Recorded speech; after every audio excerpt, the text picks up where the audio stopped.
स्वागत करती हूँ आप सभी का टीचिंग गोल्स के इस लर्निंग प्लेटफॉर्म पर। आई होप कि आपकी तैयारी अच्छी चली होगी, आप सभी अच्छे होंगे। तो आपका जनरल पार्ट की प्रिपरेशन यहाँ पर चल रही है, HSS से TGT एग्जाम जो आपका होने वाला है। इसके अंदर मैं आपको यहाँ पर रोड सेफ्टी अवेयरनेस की चीज़ें करा रही हूँ, साथ ही साथ आपको EVS का पोर्शन भी कवर करा रही हूँ। तो आज इसी सीरीज़ के अंदर हमारा टॉपिक 2 है, जो कि है सस्टेनेबल डेवलपमेंट के अंदर सतत विकास इसको बोलते हैं। सारी चीज़ें आपको यहाँ पर हिंदी एंड इंग्लिश दोनों चीज़ों में मिलेगी। चीज़ों को अच्छी तरीके से समझेंगे क्योंकि आपके एग्जाम में यहाँ पे चीज़ें आने वाली हैं। इसके अंदर जो कंटेंट कवर किया गया है वो आपका जो सस्टेनेबल डेवलपमेंट है उसका मीनिंग क्या होता है, ऑब्जेक्टिव क्या होते हैं, इसका आधार क्या होता है, और जो 17 गोल यहाँ पर डिसाइड किए गए हैं सतत विकास के ऊपर, वो सारी चीज़ों को पढ़ेंगे। इसकी आवश्यकता क्यों पड़ी और इसके एग्जाम्पल को यहाँ पर डिस्कस करेंगे।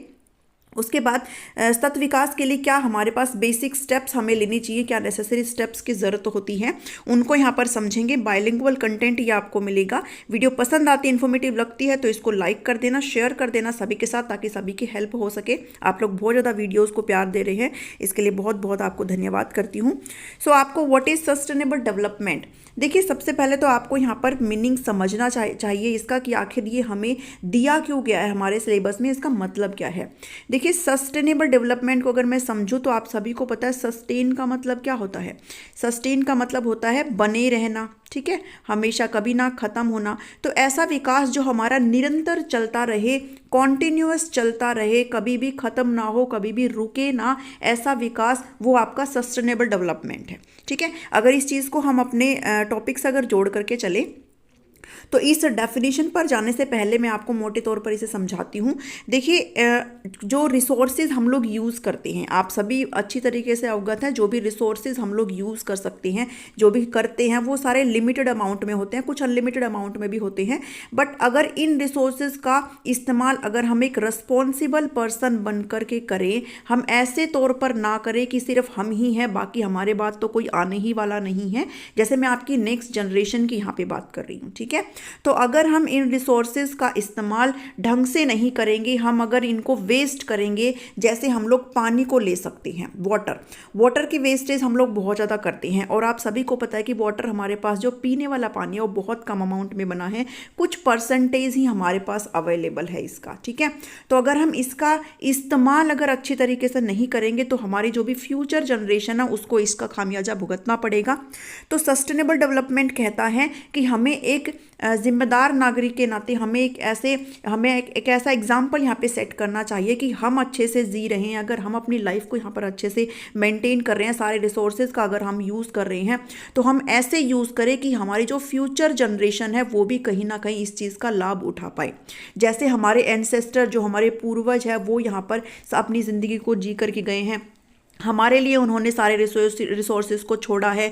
हम भी इन रिसोर्सेज का इस्तेमाल ऐसे करेंगे कि हमारे जो फ्यूचर जनरेशन आने वाली है, जो जनरेशन कमिंग आने वाली है, उनको किसी भी तरह का समस्या का यहाँ पर सामना ना करना पड़े। तो यही कहता है सस्टेनेबल डेवलपमेंट की एक ऐसा विकास होना चाहिए जो कभी ना रुकने वाला हो। सतत का मतलब ही होता है कॉन्टिन्यूअस, ठीक है, कभी ना खत्म होने वाला विकास, ठीक है। सो आई होप आपको अब मीनिंग समझ में आया होगा। सस्टेनेबल डेवलपमेंट इज डेवलपमेंट, ये एक ऐसा विकास है that meets the needs of the present without compromising the ability of future generation. अभी आपको अच्छी तरीके से ये समझ में आया होगा कि हम जो है आज के टाइम में अपनी आवश्यकताओं की पूर्ति कर रहे हैं, लेकिन हम कॉम्प्रोमाइज़ नहीं करेंगे किसके साथ, जो फ्यूचर के जनरेशन हमारी आने वाली है, उनको जो रिसोर्सेज मिलने वाले हैं उनके साथ किसी भी तरह का कोई भी छेड़छाड़ हम नहीं करेंगे। ये एक ऐसा विकास होता है जो कहता है कि हम, अब इसको आप अगर हिंदी में समझें तो इसका हिंदी में मतलब क्या है। हिंदी में देखिए सतत विकास को धारणीय या टिकाऊ विकास बोलते हैं। अब ये तो अपना एक बोलते हैं ना हरियाणवी टर्म है, हम लोग टिकाऊ बहुत ज़्यादा बोलते हैं। अच्छा ये तो टिकाऊ चीज़ है, टिकाऊ चीज़ मतलब जो चलने वाली चीज़ है, जो काफ़ी टाइम तक चलती है, ठीक है। तो इसलिए इसको टिकाऊ विकास भी बोलते हैं, सतत विकास को। ये एक ऐसी प्रक्रिया है जिसके द्वारा पर्यावरण तथा प्राकृतिक संसाधनों को नुकसान पहुँचाए बगैर, ठीक है, हम किसी भी तरीके से डैमेज अपने एनवायरनमेंट को पहुँचाए बगैर अपने जो भी नेचुरल रिसोर्सेज हैं उनको नुकसान पहुंचाए बगैर हम लोग अपनी वर्तमान पीढ़ी में भी सारी चीज़ों को ले रहे हैं, और जो भावी पीढ़ी हमारी फ्यूचर जनरेशन आने वाली है उनके लिए भी हम चीज़ों को छोड़ करके चल रहे हैं। ठीक है, तो वही क्या कहता है, वही सस्टेनेबल डेवलपमेंट की जरूरत है। सस्टेनेबल डेवलपमेंट की बात आखिर क्यों करी गई, आखिर क्या मकसद था कि इसको उठाया गया? इसलिए उठाया गया क्योंकि आप सभी को पता है आज के टाइम में हम लोग अपने रिसोर्स को जो यूज़ कर रहे हैं वो अनलिमिटेड अमाउंट में यूज़ कर रहे हैं। हम फॉरेस्ट को नहीं लगा रहे हैं, हम पेड़ पौधों को नहीं लगा रहे हैं, पानी का जो इस्तेमाल है वो भी हम बहुत ही अनलिमिटेड अमाउंट में हम लोग करते जा रहे हैं।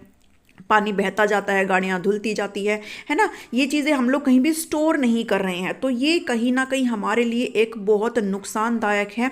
हम लोग एनर्जीज़ का वेस्ट बहुत ज़्यादा कर रहे हैं। अगर आप लोग देखें तो ग्लोबल वार्मिंग किस वजह से हो रहा है, ठीक है, ये आपको मुझे बताने की ज़रूरत नहीं है। ग्रीन हाउस इफेक्ट हो रहा है, तो ये सारी चीज़ें हैं, इनकी वजह से हमारा जो बैलेंस है एनवायरनमेंट का वो बिगड़ने लग रहा है। इस वजह से यहाँ पर इन चीज़ों को लाया गया कि सस्टेनेबल डेवलपमेंट की यहाँ पर बात की गई। ठीक है, sustainable development is a concept that appeared for the first time in 1987। इस शब्द का जो विकास है, इस कॉन्सेप्ट का जो विकास है सबसे पहले 1987 में किया गया, जब एक पब्लिकेशन आया ब्रुटलैंड रिपोर्ट जो है ये आई, जिसके अंदर वार्निंग दिखाया गया, एक चेतावनी हमें दी गई, एक ऐसा वार्निंग साइन दिखाया गया कि हम लोग एनवायरनमेंट के जो नेगेटिव कॉन्सिक्वेंसेज हैं, ठीक है, हमारी जो भी आर्थिक जो भी ग्रोथ है, वृद्धि है, जो ग्लोबलाइजेशन है, हम लोग जो चीज़ें यहाँ पर गलत तरीके से कर रहे हैं उसके लिए हमें यहाँ पर चेतावनी के रूप में बताया गया कि भाई हमारे आने वाली फ्यूचर खतरे में है। अगर हम फ्यूचर जनरेशन खतरे में, अगर हम चीज़ों को सही ढंग से नहीं करेंगे। तो सबसे पहले ब्रुटलैंड रिपोर्ट के अंदर, पब्लिकेशन के अंदर 1987 में इस कॉन्सेप्ट को उठाया गया था। ठीक है, आपसे ये भी हो सकता है पूछ ले, सो मैंने आपको लिख करके ये दिया है।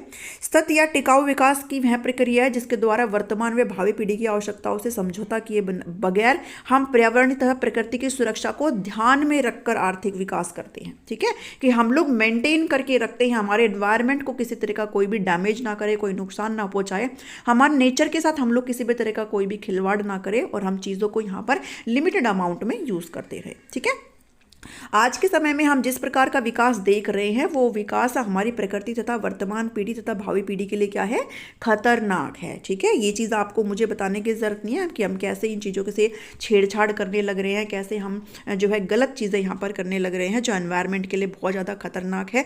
हमारी जो ओजोन लेयर है उसका डिप्लेशन यहाँ पर हो रहा है, जो अनवांटेड जो भी पैराबैंगनी किरणें होती है वो यहाँ पर आ रही है, तो हमारे लिए काफ़ी दिक्कतें यहाँ पर हो रही है।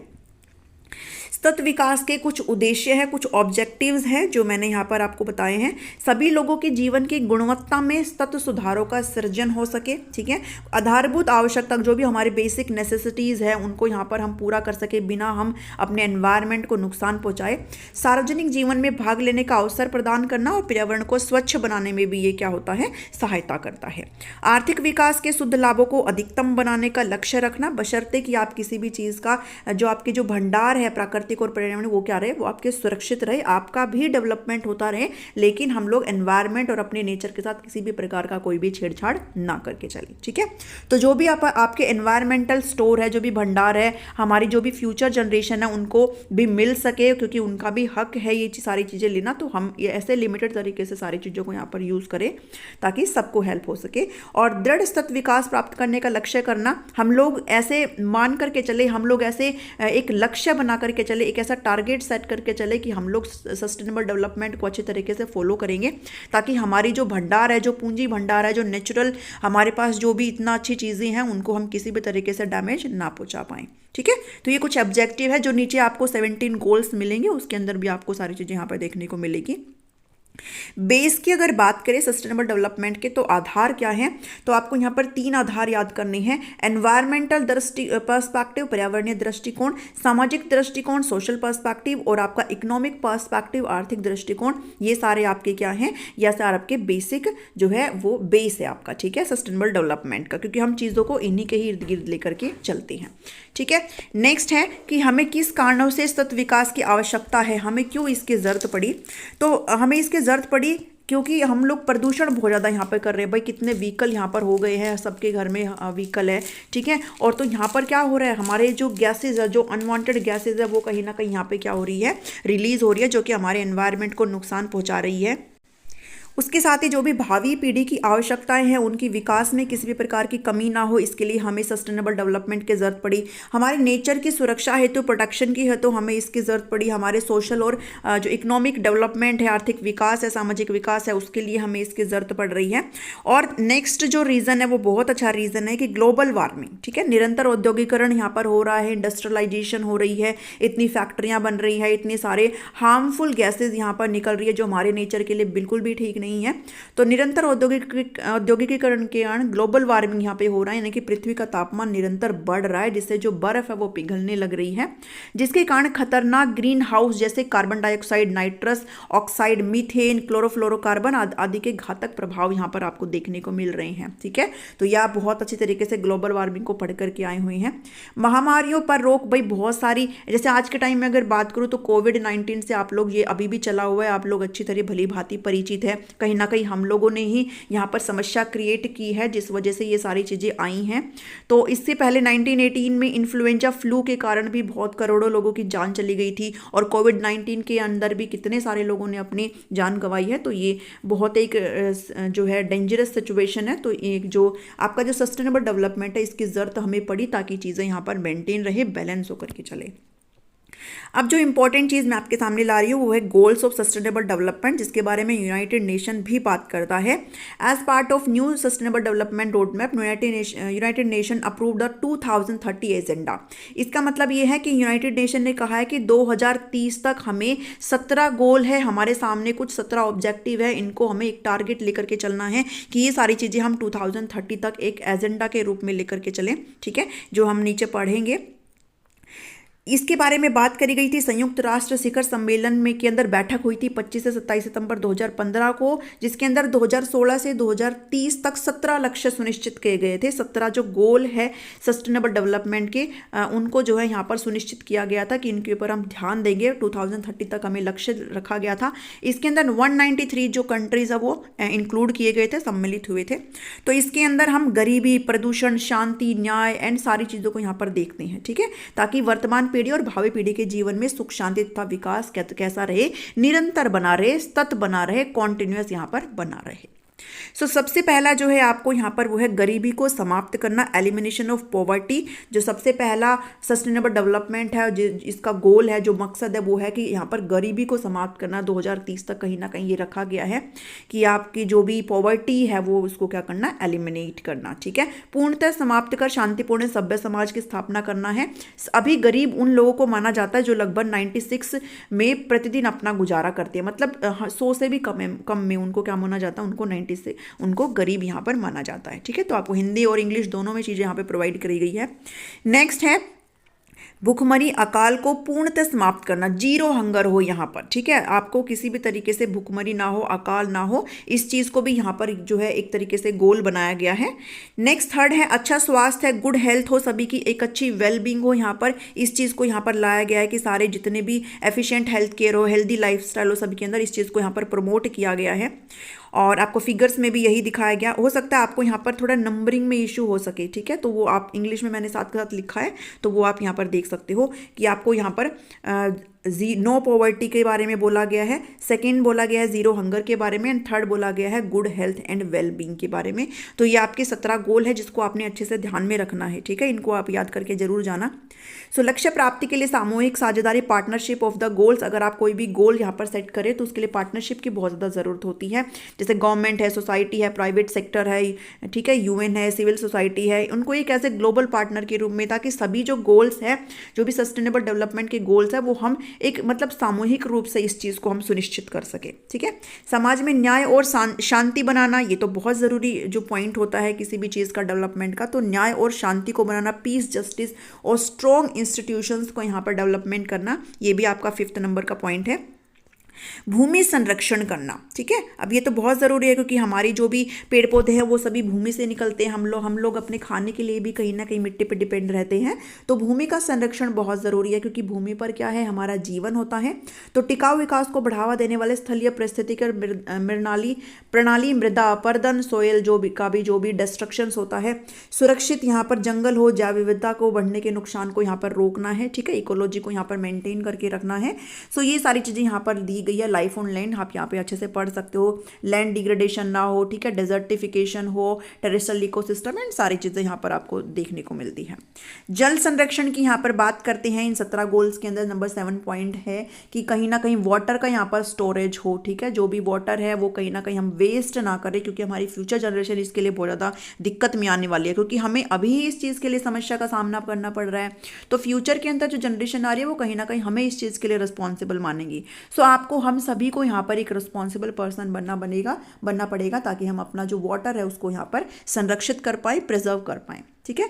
जलवायु के अंदर परिवर्तन बहुत ज़्यादा हो रहा है, तो जलवायु परिवर्तन यहाँ पर आपको देखने को मिल रहा है। तो आपको यहाँ पर सस्टेनेबल डेवलपमेंट के अंदर बताया गया कि हमें अपनी जलवायु को मेंटेन यहाँ पर करना पड़ेगा, क्लाइमेट को हमें यहाँ पर जो है बचा करके चलना पड़ेगा, क्योंकि आपको जो है ग्रीन हाउस गैस के बारे में आपको ऊपर बताया मैंने, जो कि आपका कहीं ना कहीं बहुत जो है डेंजरस सिचुएशन हमारे एनवायरनमेंट के लिए।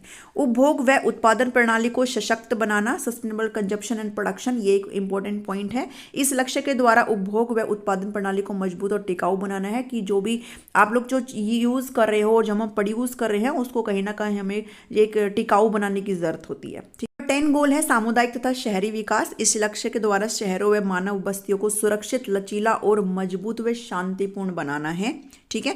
ये चीज़ें आपको कहीं नहीं मिलेगी, ये मैंने इतना मैंने रिसर्च करके आपको पॉइंट टू पॉइंट चीज़ें लिख करके दी है, तो आपको जो है कहीं पर भी भटकने की जरूरत नहीं है, आप इसको आराम से पढ़ सकते हो, अपने नोट्स यहाँ पर बना करके चल सकते हो, तो आपको चीज़ें यहाँ पर ईजी रहेगी।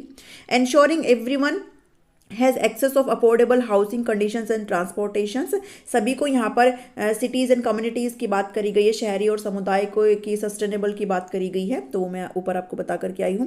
असमानता में कमी, रिड्यूस इनइक्वालिटी, इस विकास प्रणाली का लक्ष्य देश के अर्थव्यवस्था में वृद्धि कर देश के भीतर व देश के बीच असमानता को, जो इनइक्वालिटी आ गई है कंट्री के अंदर, उसकी अर्थव्यवस्था को मजबूत करके उसकी असमानता को यहाँ पर कम करना है, ठीक है।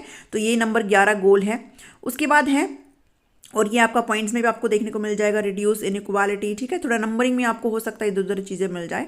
उद्योग व बुनियादी ढांचे का विकास, इस लक्ष्य के द्वारा सशक्त मूलभूत ढांचा बनाओ तथा टिकाऊ औद्योगिकरण को बढ़ावा देना है, ठीक है। इंडस्ट्री, इनोवेशन, इंफ्रास्ट्रक्चर्स का डेवलपमेंट यहाँ पर बात करी गई 12 पॉइंट के अंदर। 13 जो गोल है वो अच्छा रोजगार और आर्थिक विकास हो सके। अगर सभी को रोजगार मिलेगा तो कहीं ना कहीं हमारा जो विकास है, जो आर्थिक विकास है, वो कहीं ना कहीं हमारा अच्छा हो सकता है। So decent work and economic growth की बात करी गई है। At least 7% gross domestic product growth per annum should be there in least developed countries, ठीक है। कम से कम 7% का ग्रोस डोमेस्टिक प्रोडक्ट जो ग्रोथ है वहां पर होना चाहिए, जो कम से कम जो कम डेवलप कंट्री है उनके अंदर, ठीक है। तो नंबर 14 जो गोल है वो है सस्ती और स्वच्छ ऊर्जा की यहाँ पर बात करी गई है। अफोर्डेबल, ऐसी ऊर्जा जो आप अफोर्ड कर पाए, अगर कोई मध्यम वर्ग परिवार है, अगर कोई गरीबी रेखा में आते हैं तो वो अफोर्ड कर पाए, और क्लीन एनर्जी हो, वो कहीं ना कहीं हमारे एनवायरनमेंट को नुकसान ना पहुंचाती हो, ठीक है। ये सारी चीजें आपसे यहाँ पे बात करी गई है। नेक्स्ट है स्वच्छ पानी तथा स्वच्छता को प्रोत्साहन की बात कही है। क्लीन वाटर और सैनिटाइजेशन होना चाहिए, पानी की साफ सफाई ज़्यादा ज़रूरी है, और साथ ही साथ जो साफ सफाई स्वच्छता की है, सैनिटाइजेशन की है, वो बहुत ज़्यादा ज़रूरी होती है। गंदगी यहाँ पर फैली ना हो, ताकि हमें बीमारियाँ ना फैले।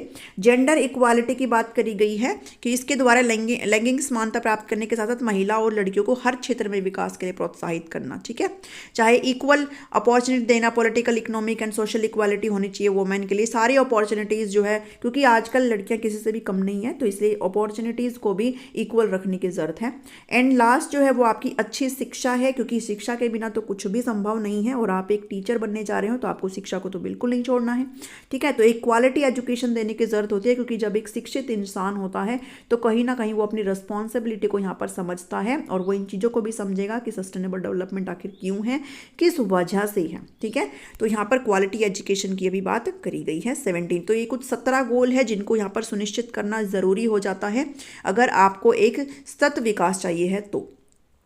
एग्जाम्पल ऑफ सस्टेनेबल डेवलपमेंट की अगर बात करें तो यहाँ पर विंड एनर्जी की बात करी गई है, वायु ऊर्जा, सौर ऊर्जा की बात करी गई है। क्रॉप रोटेशन, फसल चक्र की बात करी गई है। क्रॉप रोटेशन का मतलब होता है कि मतलब फसल जो है एक भूमि पर फसल को रोटेट करके, मतलब एक ही फसल को बार बार ना उगाना, ठीक है, तो वो क्रॉप रोटेशन होता है, ताकि फसल की जो गुणवत्ता है वो बरकरार रहे। सस्टेनेबल कंस्ट्रक्शंस की बात करी गई, एफिशिएंट वाटर फिक्चर्स की बात करी गई है। ग्रीन स्पेस की, हरियाली होनी चाहिए, पेड़ लगाइए ज़्यादा ज़्यादा सस्टेनेबल फॉरेस्ट्री की यहाँ पे बात करी गई, टिकाऊ वानी की बात करी गई है। तो ये सारे आपके एग्जाम्पल्स होते हैं सस्टेनेबल डेवलपमेंट के, जो कहीं ना कहीं आपके एनवायरनमेंट के लिए काफ़ी अच्छे होते हैं। सतत विकास की प्राप्ति के लिए कुछ आवश्यक कदम, हम क्या क्या नेसेसरी स्टेप्स यहाँ पर ले सकते हैं कि हमें इन सारी चीज़ों की यहाँ पर अचीव हम कर सके सस्टेनेबल डेवलपमेंट को। तो इसके लिए जो सबसे पहला है वो है आपका रिसोर्स एफिशिएंट टेक्नोलॉजी, साधन दक्ष तकनीक। हमें एक ऐसी तकनीक यहाँ पर जो है इस्तेमाल करनी चाहिए जो हमारे लिए जो है ईजी है और जो हमें ईजिली अवेलेबल है, जो हमारे एनवायरनमेंट को नुकसान ना पहुँचाए और हमें भी चीज़ें यहाँ पर करके मिले। ठीक है, तो आपको एक ऐसी टेक्नोलॉजी को यहाँ पर इस्तेमाल करना है जो कि कम इकाई साधन के इस्तेमाल से अधिक हमें उत्पादन देती हो। ठीक है, पर्यावरण मित्र ऊर्जा का इस्तेमाल करना चाहिए है। इसके लिए आपको डीजल के स्थान पर एलपीजी आप यूज़ कर सकते हो, सीएनजी यूज़ कर सकते हो पेट्रोल और डीजल के स्थान पर, क्योंकि ये आपको हानिकारक गैसेज ये रिलीज़ करते हैं जो हमारे एनवायरनमेंट के लिए बिल्कुल भी ठीक नहीं है, दूषित गैस लाते हैं।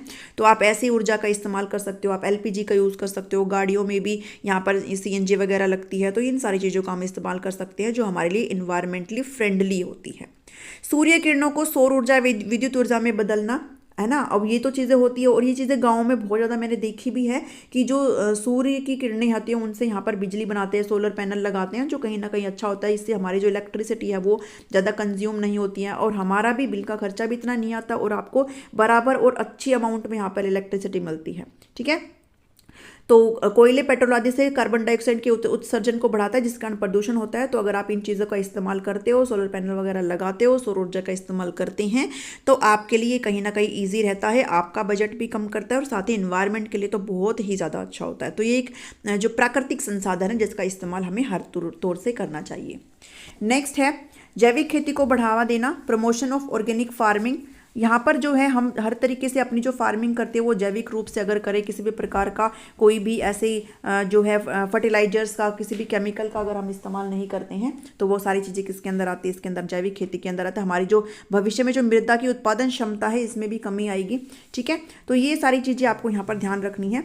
उसके बाद है रिसाइकलिंग ऑफ गार्बेज मटेरियल। जो भी आपके मटेरियल्स होते हैं, गार्बेज मटेरियल होते हैं, अपशिष्ट पदार्थ होते हैं, उनको हम इधर उधर फेंकते रहते हैं, तो इनका अगर हम रिसाइकल अगर इनको करते हैं तो वो हमारे लिए ईजी रहता है। ठीक है, जैसे घरेलू अपशिष्ट का खाद के रूप में जैविक खेती का बायोगैस आपने सुना होगा ना, हम लोग खाद के रूप में इसका इस्तेमाल कर सकते हैं। इधर उधर फेंकने से अच्छा है कि हम क्या कर सकते हैं, उसको अपने लिए यूज़ में ला सकते हैं। रासायनिक अपशिष्ट के निपटान पर कड़े कानून। यहाँ पर जितने भी केमिकल वेस्ट होते हैं, अगर आपने देखोगे फैक्ट्री से सीधा पानी के अंदर फेंक देते हैं, नदी नाले में फेंक देते हैं, तो ये सारी चीज़ें अगर हम प्रॉपर तरीके से इन पे कोई लॉज बनाए जाए, कोई कानून बनाए जाए कि इनको एक कड़े तौर पर अगर इनकी सारी चीज़ों को यहाँ पर देखे जाए, तो जितने भी नदी तालाब झरने हैं वो भी दूषित होने से यहाँ पे बच जाएंगे। तो कुछ लॉज की ज़रूरत होती है यहाँ पे लाने के लिए। सो इतना ही था आज के वीडियो में। आई होप आपको चीज़ें यहाँ पे क्लियर हो गई होगी। सस्टेनेबल डेवलपमेंट पर बात करिए, का जो विकास है उसके ऊपर बात करी गई है, आपके लिए काफ़ी इंपॉर्टेंट है। वीडियो पसंद आई है तो लाइक कर देना, शेयर कर दीजिए सभी के साथ, और चैनल पर नए हैं तो फटाफट से सब्सक्राइब कर लीजिए। मिलती हूँ नेक्स्ट वीडियो में। Thank you, thanks for watching me.